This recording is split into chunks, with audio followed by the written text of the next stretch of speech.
I think Josh Allen is the MVP. And I think Lamar Jackson is the MVP. And we'll debate on this Christmas edition of Locked On NFL. The new Locked On NFL. The madman Tyler Rowland is your double shot of NFL espresso with the Locked On local experts on every major story. Get ready. Rowland is revving up. The new Locked On NFL starts now. Locked On Podcast Network. Your team every day. Football fans, welcome into a Christmas edition of the Locked On NFL podcast, bringing you a double dose of the NFL's biggest stories with help from our local experts that know your favorite teams like no one else. I am your host, the madman, Tyler Rowland, joined today by the afternoon host of Locked On NFL, the barber, Tony Wiggins. It's a special holiday edition of Locked On NFL, a crossover between the AM and the PM shows here. On today's episode, we're going to talk about some gifts that the NFL has given us this year. It is Christmas, after all. We're also going to talk about these football games that happen on Christmas Day. We got the Steelers and the Chiefs. We got the Ravens and the Texans. But we're going to start with a little debate about who is the NFL's MVP. Before we dive in, thank you for making Locked On NFL your first listen and for being an everydayer here with us at the Locked On Podcast Network, where it is your team every day. Today's episode is brought to you by FanDuel. New customers can place a $5 bet and get started with $250 in bonus bets if you win your first $5 bet. Visit FanDuel.com to get started. As you heard at the top of the show, I think Josh Allen is the MVP. Tony thinks Lamar Jackson is the MVP. But what does Lamar Jackson think about the MVP conversation? My guy Kevin Allstriker from Locked On Ravens talked about that. So Lamar was asked about the MVP race, and he said, if I do happen to, it happens, that would be dope to win it 3 times, but I'm not really focused on that. That's never been my goal. Even the first and second one, I always want to finish with a championship, but I've been falling short. I still feel like the MVP is a team thing because my teammates helped me get that award, but I'm not the one catching the passes, blocking. I'm trying to win a championship. That's my goal since I was a little kid. But MVP in the National Football League, that's dope. That's dope. So essentially, Lamar's saying, hey, MVP, that's really cool. Like, it's a cool thing to happen, but that's not what he's focused on. He's focused on winning a championship, which we know Lamar's super competitive. And I personally love that from Lamar. And I know that he would trade his MVPs for a Super Bowl ring. I mean, you can tell how competitive he is. You can tell how much he wants to win a championship. So I'm glad that he said, hey, look, it's not my goal, but it's a really cool thing.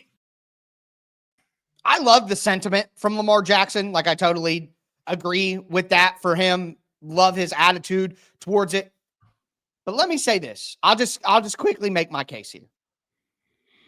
There's a couple of things. Number one, this season, Josh Allen and Lamar Jackson are comparable enough statistically where I don't think there's a big enough gap to say that one guy is significantly more deserving than the other. So what breaks that for me? The Bills are a better football team. I think that the Ravens have a better cast around their quarterback. Derrick Henry is better than James Cook. I think the wide receivers, Zay Flowers, Rashad Bateman, I think that's a better group than what they have in Buffalo. Amari Cooper has been hit or miss. If he was the real Amari Cooper that we're used to, then maybe this conversation would be different. But I think that Baltimore has a better supporting cast. I think John Harbaugh is a better coach than Sean McDermott. So with everything in that discussion, I lean to Josh Allen. Also, I think both quarterbacks have had some bad performances this year where they hurt their team. I think about Josh Allen against Houston. I think about Lamar in the first game against the Steelers where they were not good enough to help their team in those games. So I think that's equal. And my final point, Tony, has nothing to do with this season. And I know that you may attack that and say that's the wrong way to look at it, but I'm a historian of the NFL. I love the history. And Lamar Jackson, 3 MVPs, Josh Allen, 0 MVPs. To me, that does not adequately tell the story of this era of NFL football. Lamar is good enough to have 2. He's good enough to have 3, but Josh Allen deserves 1. And I feel like it would be one of those things where we look back and it's like, you know, Shaq only got 1 MVP. Kobe only got 1 MVP. It doesn't make sense. Josh Allen deserves 1 MVP. Lamar with 3, Allen with 0, to me, doesn't correctly describe how good these players were. So that is why I go with Josh Allen. There's a lot to take in there, but I'd rather look at it in a vacuum. This is 2024. Right. This ain't even a decade award. This is not what it is. It is straight up 2024. So I like to keep the main thing. All right. I could just simply say this. Lamar Jackson has 2 MVPs. This year, he's played better than any of those years where he actually won those MVPs. And we want to actually give Josh Allen an award, and he has played well. One of my pet peeves is when you debate that you got to go, one got to go, where you have to actually take the 2 people that you're sitting there talking about as having the best seasons. And that's very hard to get into that conversation. But now we got to start chipping away and diminishing one of them. And I think sometimes that's like saying, who you going to take off of Mount Rushmore when the next player comes that's good enough? You going to take Willie Mays down? Are you serious? And then people going to sit and start talking about Willie Mays and the basket catch that he missed when he was 49 years old or whatever. It's weird to me to even do that. The thing is there's some things that gives Lamar the advantage. We are rewarding Tom McDermott for doing what Jim Harbaugh has done with the Chargers. They used to depend on Justin Herbert to throw the ball 50 times a game and just lead with his athleticism. Harbaugh changed it. No, we're going to run the ball. And we're not giving Baltimore credit for doing exactly or we're not giving Buffalo credit for doing exactly what Harbaugh did. You know what Harbaugh did? He drafted Joe Alt, and he said he's a weapon. That's what he did. So sometimes when a team doesn't have as many skilled players that they depend on, we tend to go, that guy's doing more with less. That's not necessarily less. That's just a different direction. Right. Lamar is now doing exactly what Herbert and Josh used to do. They're surrounded by all of these people. Now you got to figure out who to get the ball to, and you're doing it with a patchwork offensive line, and we don't talk about that. You're also doing it with a defense that once you shifted how you were going to play, it no longer plays the complementary football that you want to play. And now the defense has suffered some in the trenches, and they're not as good. So that means inherently the offense has to produce more. And you also add Derrick Henry. You also add all of these key pieces. And everybody sits and goes, okay, now what you going to do now? You ain't got no excuses now. And then the kid goes out there and he has 37 touchdowns with 4 interceptions, and people still aren't satisfied. My thing is we're doing a lot of things that this award didn't ask us to do. We're thinking about it in a lot of ways where this award actually doesn't really want you to do that. It is about this year, and it is very difficult. And there's nothing better than a side-by-side comparison. We could talk about the games that they won against who they lost to. When they played head-to-head, one guy smashed the other guy, and statistically he leads him in every single category. Even if it's just by a little bit, he still leads them in all of them. So I think Lamar Jackson, if you put it in a vacuum for 2024, is the most valuable player. But I don't think he's going to get it because I've seen this stuff happen before when Steve Nash won and our favorite athlete, Kobe Bryant. Yeah. I remember. I was there. It's very sad to think about. Kobe Bryant was robbed. Okay. But anyways, consecutively. Yes, correct. I generally agree with your thought process on it. That's the thing. I don't intend to tear down Lamar to make my point about Allen, but I think there are some compelling arguments for Josh Allen as well. Either way, that's going to be a very fun thing to discuss as we get towards the end of the season here and we get into the playoffs, because both guys are playing great. And honestly, though, if we just did it in a vacuum without caring about, team success and all that, Joe Burrow has a seat at that table too, because he's been playing absolutely ridiculous football. But they're probably, if they make it into the playoffs, we may truly have a 3-horse race. Sorry to Saquon Barkley, but we know that running backs just don't get the respect that they deserve. But this year, running backs have started to get a little bit of that respect back. And we're going to talk about the gifts that this season of the NFL gave us. But first, we got to talk about these football games on Christmas Day. Do want to let you guys know that today's episode is brought to you by FanDuel. The NFL playoffs are almost here, but it's not too late to get in on the regular season action with FanDuel, America's #1 sportsbook, because right now, new customers can finish the season strong with $250 in bonus bets if you win your first $5 bet. Again, that's $250 in bonus bets if you win your first $5 bet. FanDuel has so many ways for you to pick up a W. I love betting on which player is going to score a touchdown, how many points each team will score, drive bets. Are they going to punt? They're going to get a touchdown this drive. Love that. And of course, you have the money line, the spread, the over-under, single game parlays, so much and more. Just visit FanDuel.com to join today. That's FanDuel.com for your chance at $250 in bonus bets. Make every moment more with FanDuel, an official sportsbook partner of the NFL. All right, Tony, we'll keep it going here where we were at. We were talking Baltimore Ravens. We were talking Lamar Jackson. So we'll start with that game, the Ravens against the Houston Texans. And I don't want to speak for you, but I feel like this is a tough spot for the Texans because of the injury to Tank Dell and that loss that they had. They really need to get things going positively in some way, just build some momentum going towards the playoffs. My guy John Hickman from Locked On Texans talked about, needing to get things going against a tough Ravens team. I'm going to read off some numbers to you. 28, 35, 41, 30, 41, 35, 30, 35, 34. You want to know what that is? Points the Ravens have scored in their wins. Yeah. The Houston Texans cannot afford for this game to get away from them fast. They don't have the offense to keep up. Time and time again, we've seen and they've shown us to not be able to, was it 5 or 6 weeks in a row? No second half points, no second half touchdown. They cannot keep up with this offense. If this game gets out of hand early, then I think it'll be a blowout. Don't want to put a score prediction on it, but if Baltimore leaves out their first quarter and the game is 13-0, 14-0, or something along those lines, it's going to be a blowout. It's going to be an ugly Christmas day. Will not be a Christmas miracle.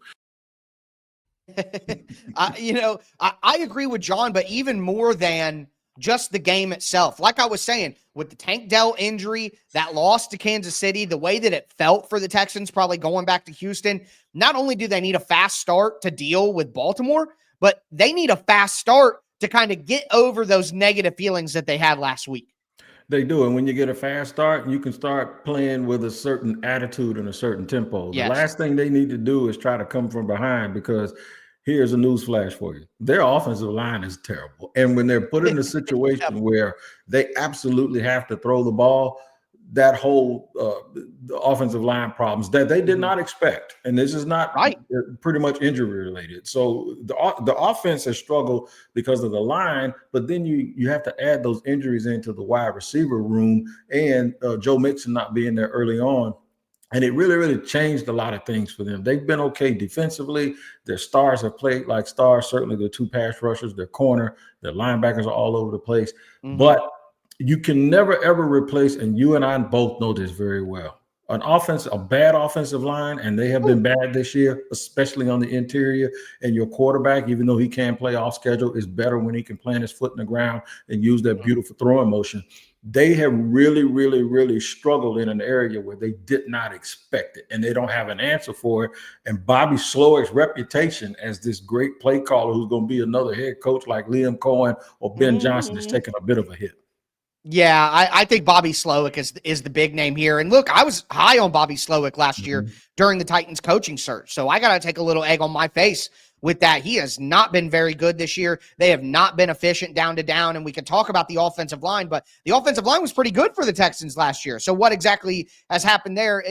I agree with you. The offensive line has been their biggest problem, but I think Bobby Slowick and him maybe not being quite the guy that people talked about him as last year may actually be the real fundamental issue when you get down into it. But moving forward to the next game, I think both of us think the Ravens are going to win that game, right? Am I? Yes. Yeah. We'll go with Baltimore in that one. But moving along, the Chiefs and the Pittsburgh Steelers play each other. A mismatch of the games that we saw on Saturday. And look, I'm looking at this from the Chiefs' perspective. The Chiefs need to get some answers as they go into the playoffs on the offensive line, at wide receiver. Like, they need some answers to know what their team is going to be as they go forward here. And that's exactly what our guys at Locked On Chiefs talked about. Offensively, you have an idea of what you've got with some of these guys. You've got an idea of what you've got with Hollywood Brown now, and you can build on that in the Pittsburgh game, which is good, because if you don't play against the Broncos, that's the last time he's going to play for two more weeks. And his chemistry is still off with Mahomes to some extent. So you got to figure out and try to get that as good as you possibly can. Offensive line wise, this is going to be a big test. If DJ Humphries can go, that's great. If Jawan Taylor can go, that's great. Then maybe you could have 5 guys that you feel good about, but this is a huge test going up against the Steelers front. That's my big thing. I'm looking at the left tackle position of the Kansas City Chiefs. DJ Humphries was brought in because he's a veteran who's done it before. He's been a Pro Bowl level player before. He may not be that right now, but compared to Wanya Morris and compared to Kingsley Suamatai, the rookie that the Chiefs have, they need to figure out whether DJ Humphries is an answer at left tackle or not. And they're probably not going to play most of their starters in the final week of the season because their seeding is locked up if they win this game. So I think this is a very, very, very important game for the Chiefs to figure out what their plan is going to be. I agree with you, and I understand that. But let me tell you something. The hardest position to find somebody walking around on the street to help your team once the season has started is a left tackle. You better draft one or you better develop one. If you get into your season in week 3 and you don't have one, that means you better wait till the next off season. So I think the Chiefs are fully aware that they got a problem over there. I think the Chiefs are fully aware that they don't have what everybody considers the number 1 receiver. Although if you look at targets and production the last couple of weeks, that rookie Xavier Worthy is coming around. Ask me how I know, because I had him on my bench in fantasy and didn't play him for 2 straight weeks. And he almost, could have been the reason why I won, but I still ended up winning anyway. But the point that I'm making here is this. When it comes to dealing with the Chiefs, this thing that's lost. What's lost is they're 14-1. What's lost is they got championship blood all up and through their veins and in their DNA. So how about this? You know what happened? You know what needs to happen with the Chiefs in the playoffs? Whoever's playing them needs to be able to beat them, regardless of what what their difference is. I don't care if the gate is open. They got a Rottweiler in there. Go ahead and see if you can do it. As a matter of fact, when you're going to play the Chiefs, what are your warts? Oh, don't worry. They might not line up with theirs. And guess what that means? Whatever your warts are, they're going to attack them with Chris Jones and all of their Pro Bowlers and all pros and Steve Spagnuolo, who is one of the greatest defensive coordinators ever, especially in the playoffs. I think people are getting lost. People see this little crack in the little crack in the armor, right? They see a little crack in the door. Go on in there and see what happened to you. They got about 10 pit bulls and a Rottweiler and an alligator in there. Can you really beat them, especially when your nerves are all upside down? I don't know. They've done this before, and I think the only team that could walk through that door and really scare the Chiefs are the Patriots, coached by Belichick and Brady over the 20 years. They're not there. This is the dynasty, and they're going to be that until somebody absolutely shows up and beats them based on their strengths and not Kansas City's weaknesses. Yeah, it's funny. You can get in the gate, but you ain't going to make it to the door. You know what I mean? Like, good luck with that. I've been on that boat all year long, too, and it feels like when the Chiefs have these problems, this regular season malaise, to me, it reminds me of those early Lakers teams with Shaq and Kobe when they won their titles. And they're in the regular season and, everybody's up in arms because they lose this game to the Pistons or they this and that. Man, they just know that these games don't matter that much. They just need to get in the tournament, and then the games really matter. So I have not been a doubter of Kansas City all year. I push back against that. We're in lockstep on that. I will say, though, on the Steelers side, they need to turn this thing around because last year they had a little bit of a late season slide, and I think it could hurt their momentum going in. They could have peaked a little too early. And, my guys over at Locked On Steelers kind of talked about why things are a little bit different than that right now, though, and why Russell Wilson might be the guy to lead them out of it. One thing, though, that I think across the board, there's a lot of bounce back talk about this week. They've lost 2 in a row. The Steelers, of course, a lot of Steelers fans are naturally feeling like it's just like the 3-game skid last year where they fell into a pit. Now, I think this is very different because they've lost to 2 really good teams on the road, whereas they lost to 2 really bad teams at home last year before they lost to the Colts, and they were unsure of their playoff fate. This time around, they do know their playoff fate. But one thing I think that when I asked Mike Tomlin on Sunday, the days have me all tripped up this week. When I asked Mike Tomlin on Sunday about Russell Wilson and how he's handled things and bounced it back, he kind of brushed it off like, hey, Russ is Russ. He knows how to handle these situations. We trust him to handle that. I mean, I think the big thing with Russell Wilson is he needs that deep ball. The down-to-down efficiency isn't there. He's not somebody who's going to run around and scramble like he used to. He needs that deep ball, and the only guy that can consistently win is George Pickens. So not having him the last few weeks, I think really made the Steelers look worse than what they actually are. But at the end of the day, you know, the deep ball in the NFL is like the 3. You live by the 3, you die by the 3. You live by the deep ball, you die by the deep ball, and they're not always going to connect. I will say this, though.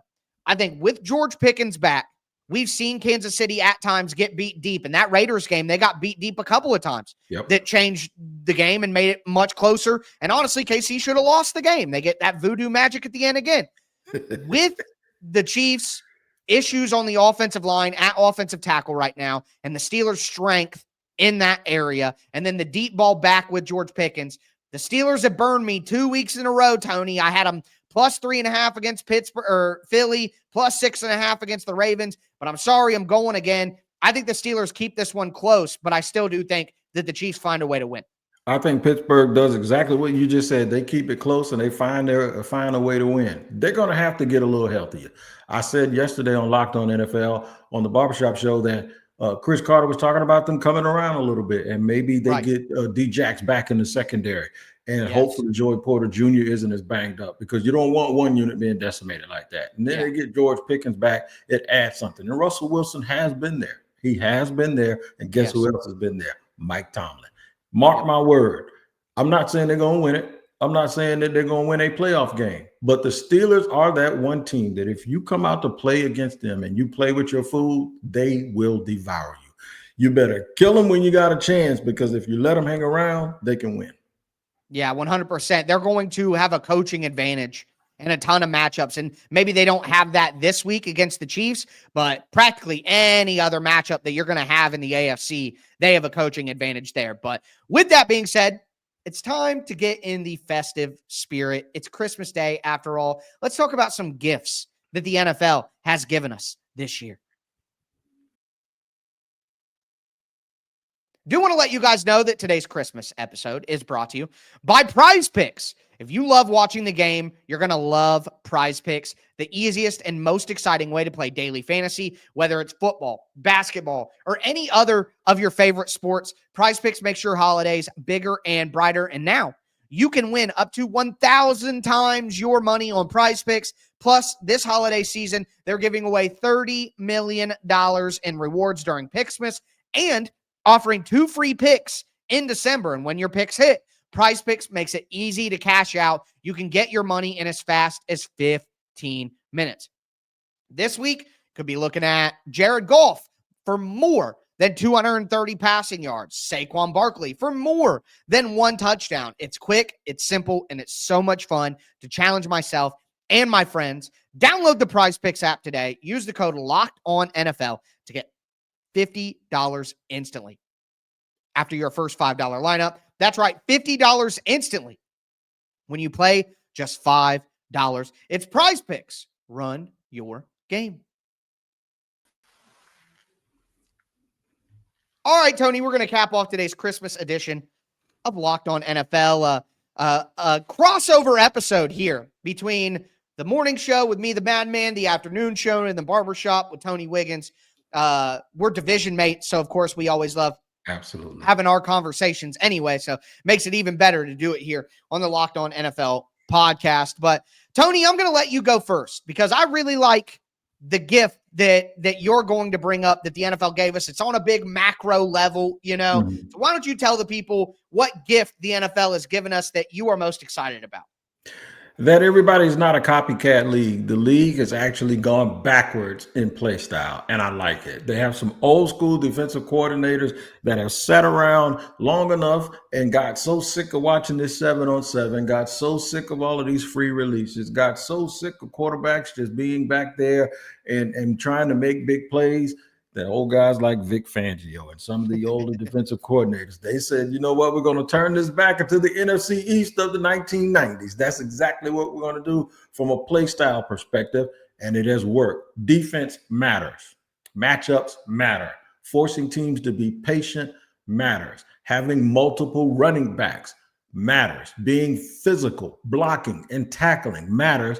as much as all of these little plays that you can dial up that are got all these little itty bitty guys running around catching these balls without any repercussions of eating up that real estate. So shout out to the Detroit Lions, the Philadelphia Eagles, the Harbaugh brothers, Mike Tomlin, for holding it down. And you know what? Shout out to Andy Reid too, because he was an innovator in the passing offense, but this year it hasn't really worked for him. And basically for the last 2 years, they have been a running team that plays defense. So I'm glad they made the adjustment, because now it opens up this smorgasbord of matchups that we can get instead of everybody running the same thing from the McVay and Shanahan tree. Now you're going to go back and see more Dan Campbells and more Mike Vrabels. And you know this story as well as anybody, because that was supposed to be outdated and now it came back.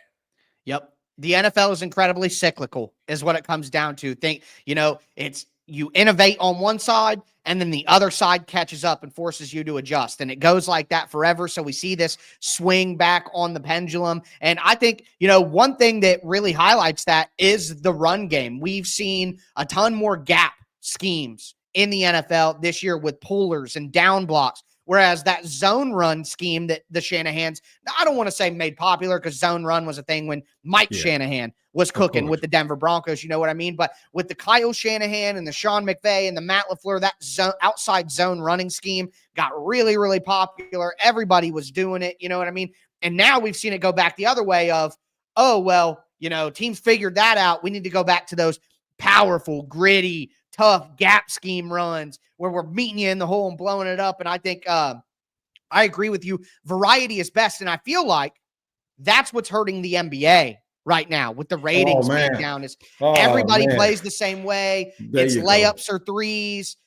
drive and kick, pick and roll at the top. Everything looks exactly the same from every team. We don't see a ton of there are different styles, but they're not different enough for the casual viewer to identify and see it. So I think the NFL having that cyclical nature is kind of the antidote for what the NBA is dealing with. It just happens naturally in the NFL, which is why it's the best league in America. But I also love your point, because it gives some love back to the running backs.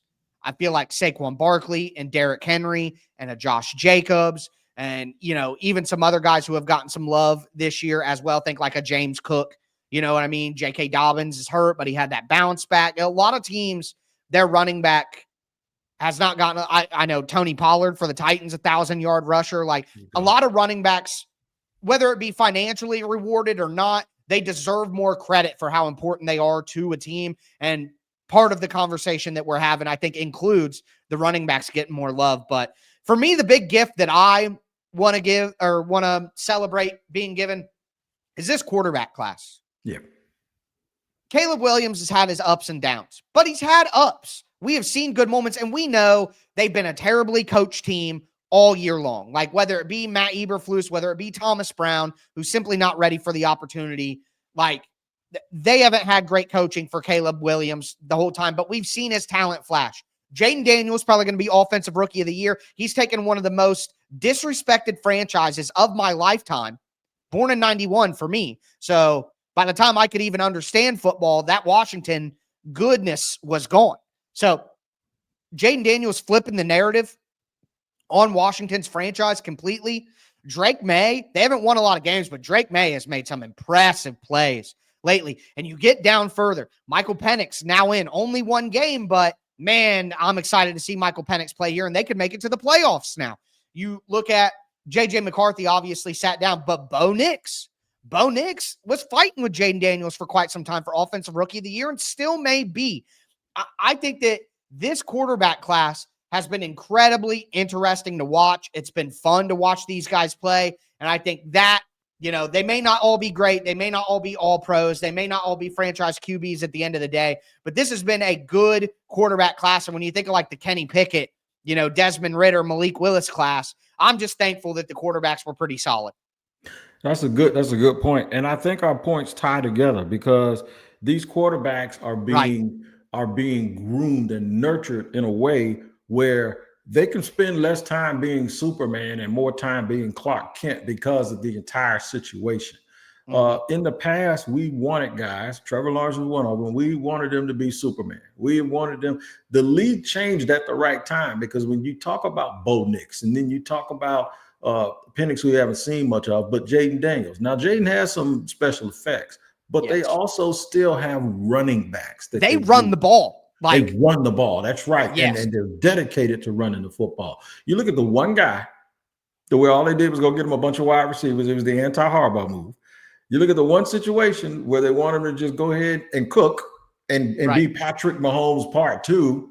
And that's the situation in Chicago and what has happened. So I think we need to get away from that a little bit, expecting these quarterbacks to just be, look at this. Everybody wants to find the Tom Brady that threw for 50 touchdowns and threw all those touchdowns to Randy Moss. They never won anything. When they had Moss and Welker and both of those tight ends, they didn't win.